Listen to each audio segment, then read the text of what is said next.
नमस्कार।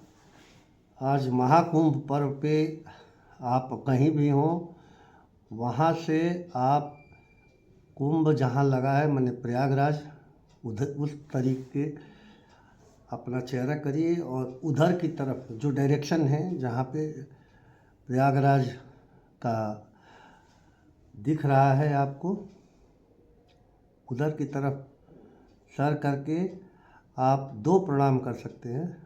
ये 3 मिनट का है। या तो पंचांग माने ऐसे झुक के और घुटने मोड़ के तथा मत्था टेक के, ये पंचांग है। इससे आपके जितने भी गुस्सा, दुख, दर्द, किसी के लॉस होने का भय, कोई किसी का डेथ, कहीं मानहानि होने का समस्या, कहीं कोई दुर्घटना की समस्या, ये सारा हल हो जाएगा। और ये बहुत अच्छा मौका है, आप अपने माइंड को ट्रेन करेंगे, क्योंकि ये माइंड जो है कॉन्शस लेवल पे है 20% और बॉडी जो है 80% है, लेकिन ये 20% का ही वर्क 80% करती है। हम लोगों का विचार उलझनों में रहता है, क्योंकि लॉजिक्स की पहुंच उस अंतिम अवस्था तक नहीं होता। तो इसलिए समसामयिक चीज़ें हैं, भूत, भविष्यमान और वर्तमान। भूत, भविष्य और वर्तमान, ये तीनों समय के बीच में निर्णय लेना बड़ा मुश्किल है, तो भगवान पे छोड़ दिया जाता है। भगवान का मतलब आपका इंस्टिंक्ट, इंट्यूशन, जिसमें बाह्य वातावरण और अंदर का वातावरण दोनों का सामंजस्य होता है। तो जैसे कल दुर्घटना होने वाली है तो आज टल जाएगी। ये बड़ी कमाल की चीज़ है, इसमें हमने काफ़ी अध्ययन किया है। साइंटिफिक रूप से प्रूफ नहीं हो पा रहा है, लेकिन बहुत से भारतीय वैज्ञानिकों का तो पूरा इसमें वर्क ही है, लेकिन वैज्ञानिक रूप से प्रूव नहीं हुआ।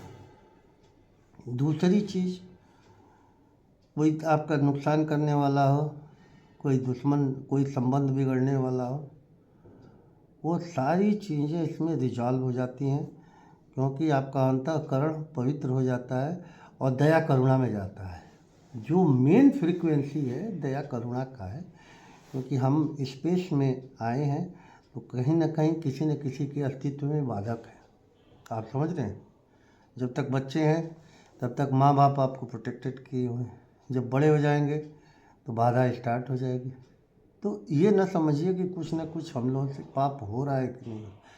निष्पाप नहीं हो सकते। पाप का मतलब किसी न किसी के अस्तित्व में आप दखल देते हैं, चाहे जान के या अनजान के, चाहे आकस्मिक।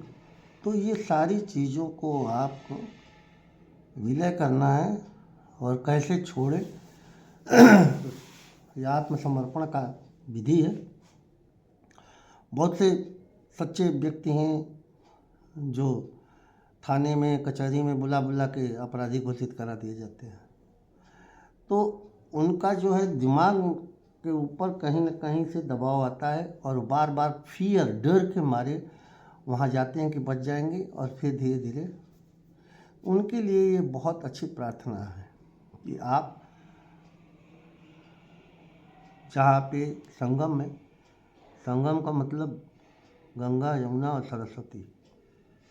सरस्वती का मतलब विजडम, प्योर विजडम, बड़ी गजब का चीज़ है। आपने देखिए, सरस्वती का जो मेन कार्य था वो रामचरितमानस में, तो जो कुब्जा नाम की कुबड़ी थी जो दाई, उसमें प्रवेश करके राम रावण युद्ध कराया गया, क्योंकि गुंडागर्दी, terrorism, bio terrorism, plant animals सब बहुत टेररिस्ट, ये सारे बढ़ गए थे। तो इसलिए विजडम, विजडम हमेशा दो रूप में है, जिसमें मेन 100% ज़्यादा जो विजडम है वो फीमेल विजडम है। तो अब इस फीमेल विजडम जो सरस्वती की रियल पूजा होती है, सरस्वती नदी की, वो संगम पे होती है। ये 144 साल बाद आया है। इसका मतलब है कि कोई बहुत बड़ा वार, न्यूक्लियर वार टला है, क्योंकि ये सारा प्रिडिक्शन था 19 से और 2019 से 2022 तक। तो अब ये टल गया तो ये पर्व आराम से बहुत अच्छा आया। फिर जो है 144 साल बाद फिर प्रॉब्लम कुछ होगा तो टलता जाएगा। इस तरीके से हजारों साल के लिए पृथ्वी सुरक्षित है, लाखों साल के लिए, क्योंकि ये वायुमंडल का अपना आकर्षण का सिद्धांत है। इसमें आप हमारा कोई रोल नहीं है, क्योंकि ग्रेविटी है, आप समझ रहे हैं। अब इन ग्रेविटीज को एलिमेंटल प्रेयर से दूर कर सकते हैं।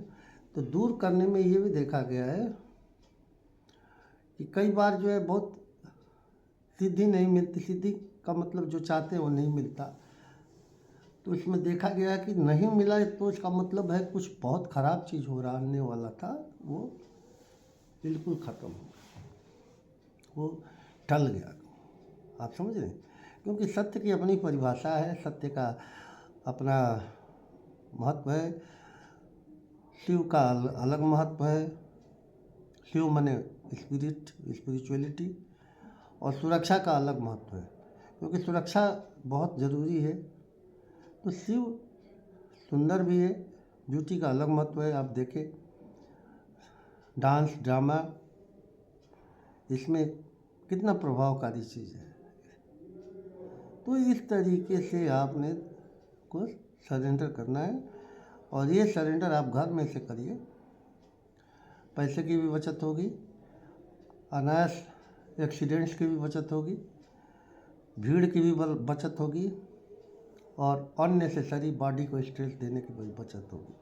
काम केवल किसका है, तो मस्तिष्क का है, विजडम का है, और वो विजडम आपके थ्रू हो रहा है। तो इसलिए सारा काम ही मानसिक है, और शारीरिक रूप से आपको सुरक्षित रखा जा रहा है, और शारीरिक रूप से आपको आराम दिया जा रहा है।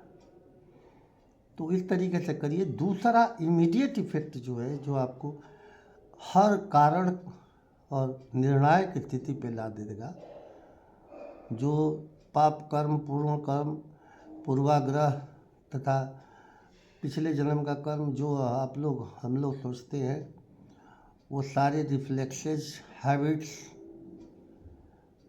Fear of failure, death, detrimental work, destroying work, self इन्फ्लिक्शन, किसी के द्वारा जोर ज़बरदस्ती, वो सारा चीज़ अवॉइडेंस। आप साष्टांग प्रणाम करिए। साष्टांग में 8 अंग माने पूरा धरती पे लेट जाइए। मस्तक से लेके पेट, हाथ, पैर, पंजा, सब कुछ सरेंडर कर दीजिए। आप 10 मिनट के लिए लेटे रहिए। आप समझ लीजिए प्रयागराज में है, और आपका सारा काल चक्र का कष्ट खत्म हो गया। काल चक्र का मतलब हम लोग समय से बंधे हुए हैं, तो समय से कम नुकसान होगा आपका अगर आप सुरक्षित हैं। आप धन, जन, बल, दुर्बल, निर्बलता, हर चीज़ से सुरक्षित है। प्रमाण में बहुत से ग्रंथ हैं, गीता है, बाइबिल है, बहुत से ग्रंथ हैं, कुरान है, वेद है। प्रेयर से काफ़ी फ़र्क होता है। उसमें मॉलिक्यूलर एनर्जी का भी है, जैसे टेटान का है, क्वांटम एनर्जी का है। इससे आप बच जाएंगे। आप महाकुंभ की तैयारी करिए सरेंडर करने की घर में, और आप इन सब पापों से ख़त्म हो जाएंगे। जय हिंद, जय भारत, जय वेद व्यास और जय कृष्ण। इन लोगों के ये परम अनुयायी हैं हम लोग, और इस तरीके से हमारी सारी तनाव, तंत्रिकात्मक रूप से कोई मानसिक बंधन, ये सब टूट जाएगा। दिन में 2 बार जरूर करिए, सुबह और शाम सोते समय। आपको दिखेगा कि सारा चीज़ ही ख़त्म हो गया, और जितनी भी जो वर्क है उसमें हर मॉलिक्यूल आपको हेल्प करेगी। जैसे हवा, पानी,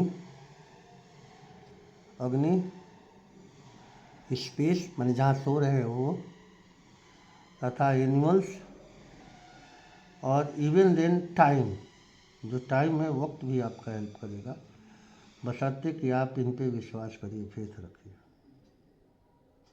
आप ये एलिमेंटल प्रेयर में रहिए, आप एकदम सुरक्षित होंगे। जो भी कोई रिएक्शन देने वाला हो, खराब रिएक्शन देने वाला हो, उससे बचेंगे। और महाकुंभ की जय हो। जय गुरुदेव या जय हनुमान जी, जिसका आप पूजा करते हो, पर्सनल गॉड है, उनको थैंक्स करते रहिए, थैंक्स करते रहिए, बार बार थैंक्स करते रहिए, बार बार पश्चाताप करते रहिए।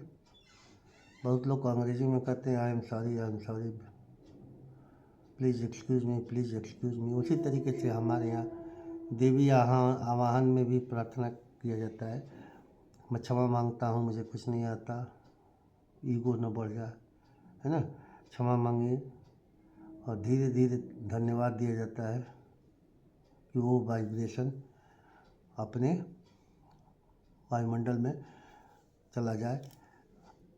मांग जरूर लीजिए कुछ न कुछ, क्योंकि ये सारे कपोल कल्पित नहीं है, इसमें ज़रूर कुछ न कुछ मांग लीजिए। दया, करुणा, सुख, शांति, समृद्धि, सुरक्षा दे, क्योंकि मांगने आना चाहिए। मांगिएगा नहीं तो आपको देगा क्या आदमी? ठीक है, परमपिता बना लीजिएगा तो मिलता रहेगा, लेकिन बड़ा मुश्किल है परमपिता बनाना। आप मांगते रहिए, मुझे धन दौलत समृद्धि सुरक्षा दीजिए, इज्जत दीजिए, आबरू दीजिए, सुरक्षा दीजिए। धन्यवाद। मैं doctor Anand Shukla, Bharati medical college, natural sciences.